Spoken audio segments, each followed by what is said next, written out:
concerns about how he reacts to terror attacks, and the Clinton email scandal. Mr. President, welcome back to Fox News Sunday. It's great to be with you. It's been a while. Better late than never. You're trying to pressure Senate Republicans to consider Judge Garland.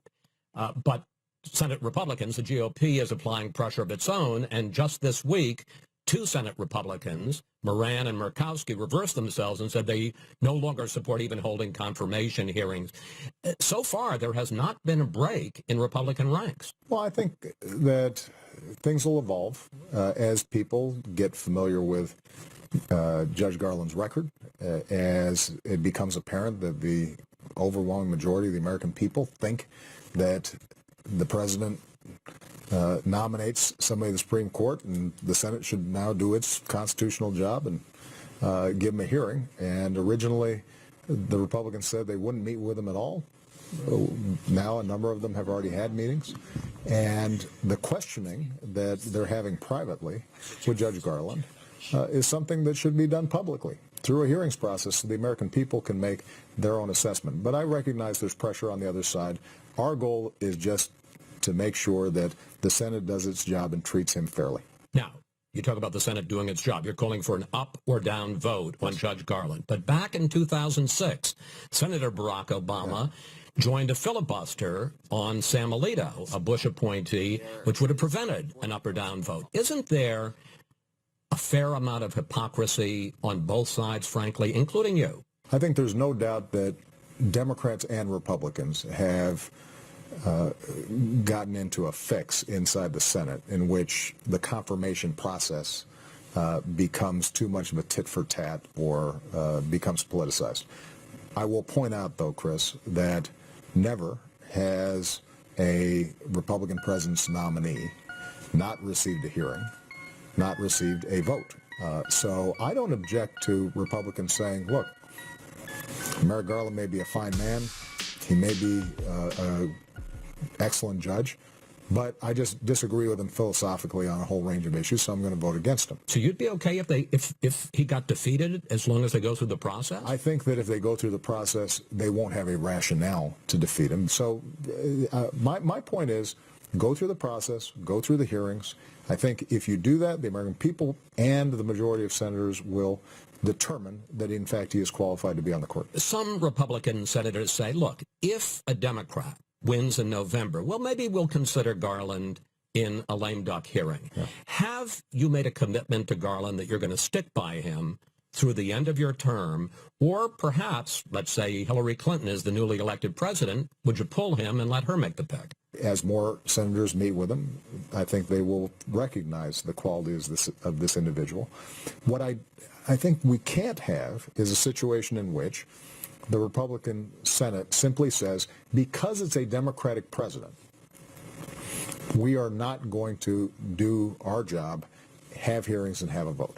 Because if that happens, Chris, then it is almost impossible to expect that the Democrats, let's say a Republican president won, that the Democrats wouldn't say the exact same thing. They'll say, let's wait for 4 years, and we'll take our chances on the next president. But just to button this up, Are you saying you will stick with Merrick Garland through the end of your term? Yes. No pulling him after? Absolutely not. I want to ask you about an extensive interview you did with the Atlantic magazine recently. Yeah. It says that you think that the fear of terrorism among politicians, among the press, among the public is exaggerated. And then the article goes on to say, quote, Obama frequently reminds his staff that terrorism takes far fewer lives in America than handguns, car accidents, and falls in bathtubs do. Do we make too big a deal of the terror threat? I don't think we make too big of a deal of the terror threat. My number one job is to protect the American people. My number one priority right now is defeating ISIL. My number one priority throughout my presidency has been going after terrorist networks that would attempt to do harm to Americans inside or outside of America. My point is that how we do it is important. That we have to make sure that we abide by our laws. We have to make sure that we abide by our values. And we have to make sure that what we do doesn't end up being counterproductive. So when I hear some candidates saying we should carpet bomb innocent civilians, Ted Cruz. that is not a productive approach to defeating terrorism. When I hear people suggesting that we should ban all Muslims from entering the country, that is not a good approach to defeating terrorism. Our approach has to be smart. But the pushback against this, and when you say more people die in bathtub accidents, and I understand you're not saying it's unimportant, but you're saying we can't overreact to it, is bathtub manufacturers aren't trying to kill us and they're not trying to up the body count. I think it's fair to say that some of the sharpest criticism of you from both sides during your presidency has been the way that you've responded personally, not necessarily in policy, to terror attacks. After James Foley's beheaded, you went out and played golf. After Paris, you said it was a setback. Even as we grieve with our French friends, however, we can't lose sight that there has been progress being made. After San Bernardino, you talked about gun control. Right now, people on the no-fly list can walk into a store and buy a gun. That's insane. And some people wonder, they think the concern is, do you worry about terrorism and feel the threat of terrorism the way they do? And I would say this. There isn't a president who's taken more terrorists off the field than me over the last 7.5 years. I'm the guy who calls the families or meets with them or hugs them or tries to comfort a mom or a dad or a husband or a kid after a terrorist attack. So let's be very clear about how much I prioritize this. This is my number one job, why is it and that we some- have been doing it effectively. But so why do people sometimes think you're diffident? Well, I think part of it is that in the wake of terrorist attacks, it has been my view consistently that the job of the terrorists in their minds is to induce panic, induce fear, get societies to change who they are. And what I've tried to communicate is you can't change us. You can kill some of us, but we will hunt you down and we will get you. And in the meantime, just as we did in Boston after the marathon bombing, we're going to go to a ball game and do all the other things that make our life worthwhile, and you have nothing to offer. That's the message of resilience, that we don't panic, that we don't fear. We will hunt you down and we will get you. Last October, you said that Hillary Clinton's private email server did not jeopardize national secrets. I can tell you that this is not a situation in which America's national security was endangered. Since then, we've learned that over 2,000 of her emails contained classified material. 22 of the emails had top secret information. Can you still say flatly that she did not jeopardize America's secrets? I've got to be careful because, as you know, there have been investigations, there are hearings, Congress is looking at this, and I haven't been sorting through each and every aspect of this. Here's what I know. Hillary Clinton was an outstanding Secretary of State. She would never intentionally put America in any kind of jeopardy. And what I also know, because I handle a lot of classified information, is that there's classified and then there's classified. There's stuff that is really top secret, and there's stuff that is being presented to the President or the Secretary of State that you might not want on the transom or going out over the wire, but is basically stuff that you could get in open source. But last October, you were prepared to say she hadn't jeopardized, and the question is, can you still say that? I continue to believe that she has not jeopardized America's national security.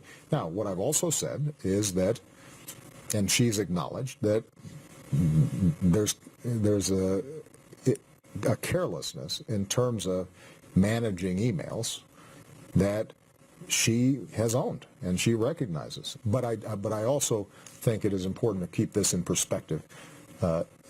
This is somebody who has served her country for 4 years as Secretary of State and did an outstanding job, and no one has suggested that in some ways, as a consequence of how she's handled emails, that detracted from her excellent ability to carry out her duties. Mr. President, when you say what you've just said. When Josh Earnest said, as he did, your spokesman, in January, the information from the Justice Department is she's not a target. Some people, I think, are worried whether or not the decision, whether or not how to handle the case will be made on political grounds, not legal grounds. Can you guarantee to the American people, can you direct the Justice Department to say Hillary Clinton will be treated as the evidence goes, she will not be in any way protected?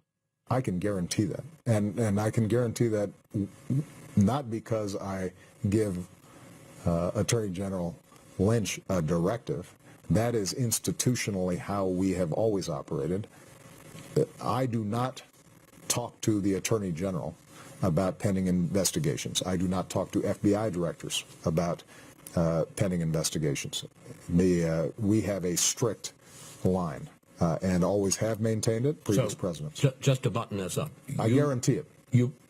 I guarantee that there is no political influence in any investigation conducted by the Justice Department or the FBI, not just in this case, but in any case. And she will be full stop, period. And she will be treated no differently? Guaranteed, full stop.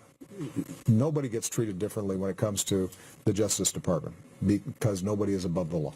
Even if she ends up as the Democratic nominee? How many times do I have to say it, Chris? Guaranteed. Finally, we've seen in this campaign, I think both among some Trump voters and among some Sanders voters, anger about Washington, about Wall Street. Do you feel any personal responsibility that 8 years after you came into office, there are millions of people out there who still feel cut out from the decisions that affect their lives? Well, there's no doubt that I feel frustrated about it. My whole, operating assumption in terms of our democracy is the more people are involved, the more they know, the more they're involved, the more responsive our government is. So why are all these people, Democrats and Republicans? Yeah, I think it comes out of a couple things, Chris. Number one, we're still shell-shocked from what happened in 2007, 2008. We've now had more than 6 years straight of job growth and cut the unemployment rate down to 5%. But people lost homes, lost jobs, lost life savings, and they still don't fully know how that happened and was the system fixed in a way they can have confidence in. How couldn't you fix that in 8 years? Well, actually, we've done a better job than I think most people give us credit for. I don't mean fix the system. I mean fix the perception. Well, the perception is going to be changing over time as people see results, as they get more confident. But, and this is the big but, nobody's going to be 100% satisfied in a democracy like ours with every outcome. And I think the danger, both among Republicans and among Democrats, who increasingly just listen to each other, or they just listen to people who already agree with them. Republicans, they have their own TV stations, Go ahead, their own you can radios. say Fox News. They've got their own publications, their own blogs. Democrats, same thing. Increasingly what happens is we don't hear each other. And so what happens then is when Republicans promise to repeal Obamacare and it doesn't get repealed, they're outraged. Well, it must be because Republicans were corrupt or unresponsive or big money got involved. If Democrats get frustrated, they say, well, why didn't we have a public option in our health care system or have a single-payer system? Well, it turns out that 85% of people get health care through their jobs. They're pretty satisfied with it. They don't want big change on that. That's why it didn't happen. It wasn't necessarily because there was some corruption or venality or that people were unresponsive to democracy. People disagree. I want occasionally people to step back and take a look. America's got the best cards. We are the envy of the world. We have the most powerful military on earth by a mile.